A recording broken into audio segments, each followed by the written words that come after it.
In this episode, let's look at how to match shots between different cameras in DaVinci Resolve 11.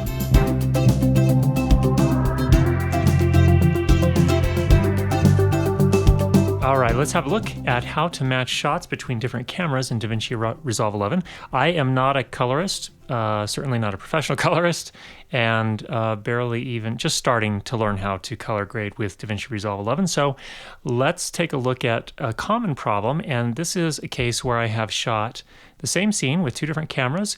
One is a Nikon D750, which is this one here, in the neutral picture style with the white balance set to tungsten. We do have tungsten lighting here. And then the second shot with a Panasonic GH4, also neutral picture style. And in this case, we shot it again with the white balance set to tungsten. This one has the picture style or picture control. What do they call it on Panasonic? I think it's picture style set to neutral, contrast -2, sharpness -3, noise reduction -2, and saturation -1. So there are some distinct differences between these two shots, which are quite obvious. Here, the backdrop is looking very green, so it looks like overall, actually, there's a significant green push in the overall image. On this shot, it looks somewhat crushed in terms of contrast, or the shadows at least. I actually have some headroom for the highlights, so we're okay on the highlights. It's just the shadows are a bit crushed. This one definitely looks lower contrast here. I think that the Nikon D750 may have more dynamic range, just generally, or this picture style may be a little bit flatter. I'm not sure. In any case, they look quite different, and the problem is that this would be very jarring to cut between these two in a piece. So you'd lose your audience or kind of create fatigue for your audience if you were switching back and forth. So the goal is to make them look a little bit more similar. And the first thought that may come to mind, or certainly came to my mind with DaVinci Resolve 11, was why don't we use color match and see what that does in terms of helping us get to where we need to be, where they're much more similar. So let's just run through what that does.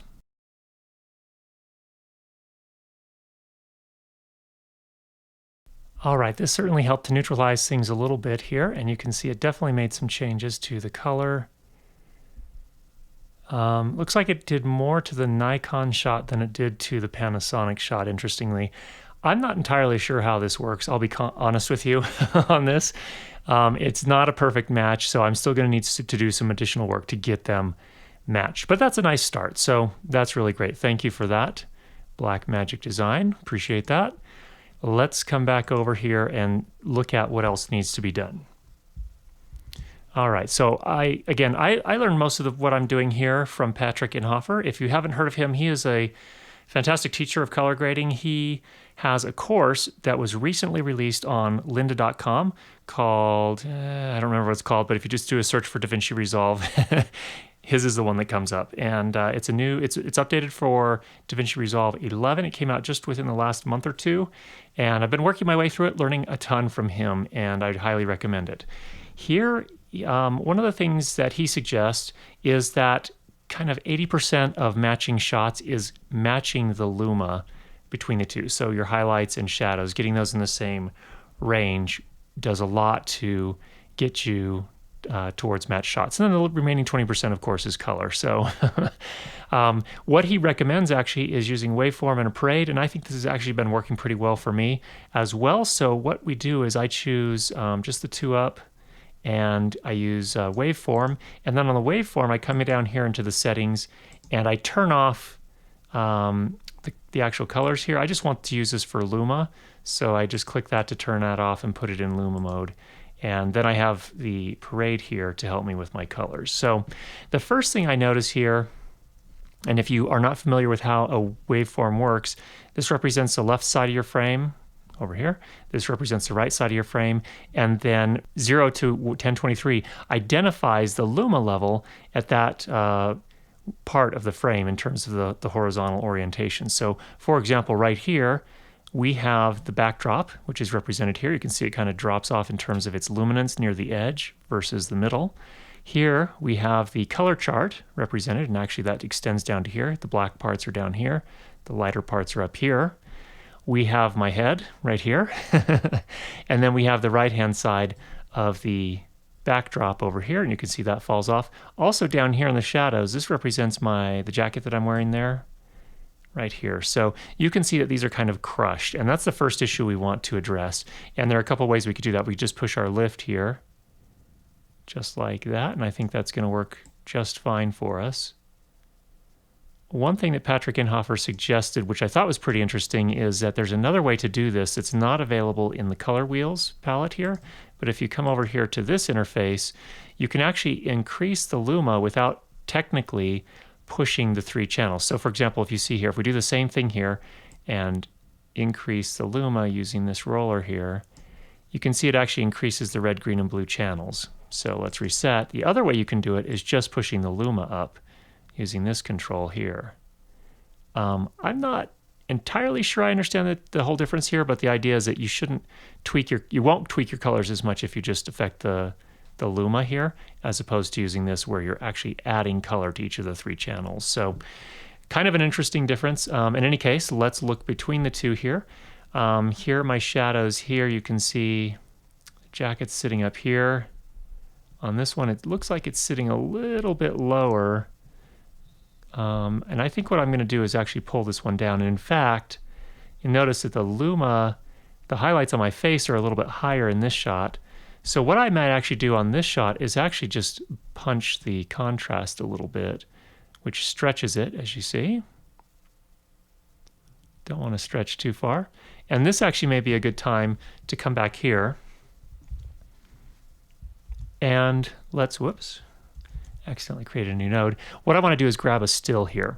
And the way to do that, of course, is to come into View, Stills, and grab still. Or if you're on a Mac, you can do that with Option Command G. So we're just going to grab a still of this one, because this is the one I actually like a little bit better. I like this one, the look of this one a little better. And this is kind of, I want to aim closer to this one than this one. This one has, again, that green push. It's not looking great. Okay, so now that I have a still of this one, and I think I generally have this one where I want it, I might, this is a time when I might actually pull up my vector scope. It's not terribly saturated, so I might actually punch the saturation a little bit. This is where personal taste comes in. You know, it's totally up to you.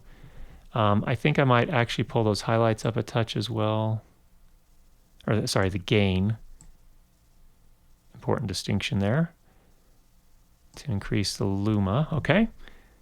I think that's looking pretty good for the look we're going for. So again, what I need to do now is, since I made those changes, I actually need to come back out.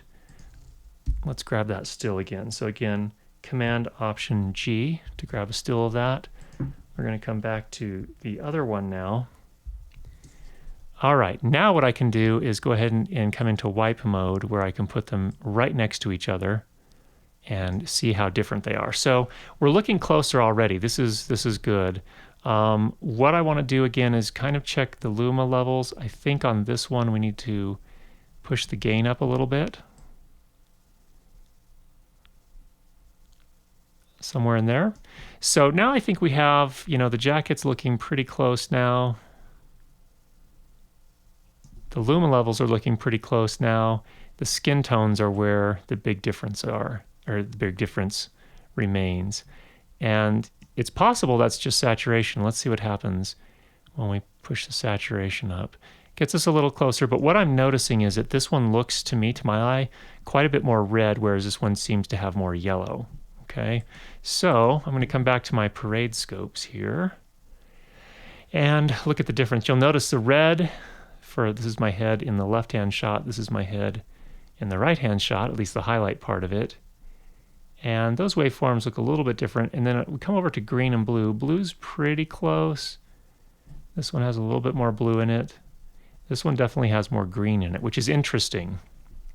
So again, the main thing I want to match here is the skin tones, and then if that knocks anything else out of whack, I might go to a secondary correction to take care of that. But let's go ahead and see if we can get these skin tones looking closer here. So reds are looking good. Greens looking like this one has more, and blues, this one's got more, at least in the highlights. Harder to tell once you start getting into the middle here.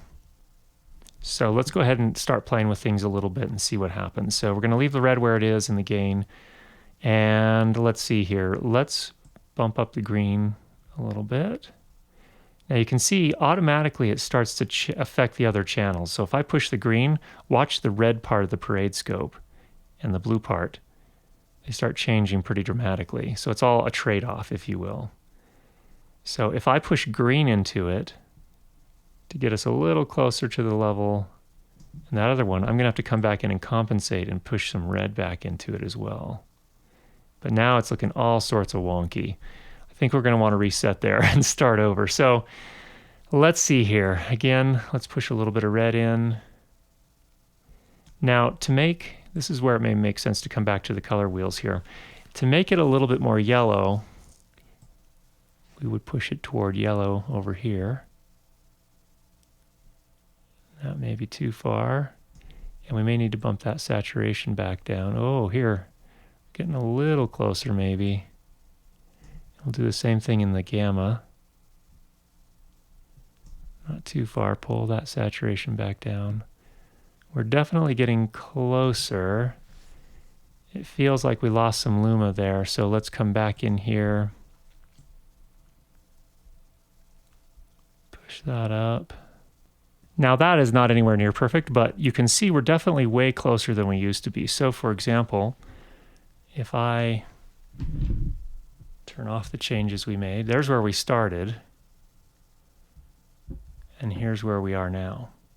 So the question is, if I cut back and forth between those, just watching the skin tones, I think we could sell that. This one still looks a little more red than this one to me. This one looks a little bit more yellow, but it's a little bit, it's definitely closer than it was. So here's the Nikon shot. Here is the Panasonic shot.